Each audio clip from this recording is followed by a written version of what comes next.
ইসরায়েলকে সন্ত্রাসী রাষ্ট্র ঘোষণা এবং গাজায় শিশুসহ গণহত্যার প্রতিবাদে রাজধানীতে বিক্ষোভ করেছে বাংলাদেশ জামায়াতে ইসলামী। বিকেলে ঢাকা মহানগর দক্ষিণ জামায়াতে আয়োজিত বায়তুল মোকাররমের সামনে বিক্ষোভ সমাবেশে এই কথা বলেন দলটির নেতারা।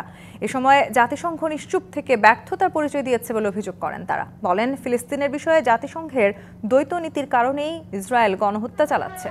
অচিরেই এই গণহত্যা বন্ধ না হলে গোটা পৃথিবীর ধর্মপ্রাণ মানুষ একত্রে আন্দোলনের আশা করেন নেতারা। বলেন, ইসরায়েলের গণহত্যা আইয়ামে জাহিলিয়ার যুগকেও হার মানিয়েছে।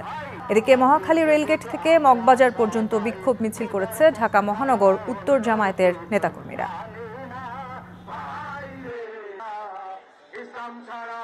যেখানে ইমানদার ইহুদি থাকবে তাদেরকে বয়কট করতে হবে।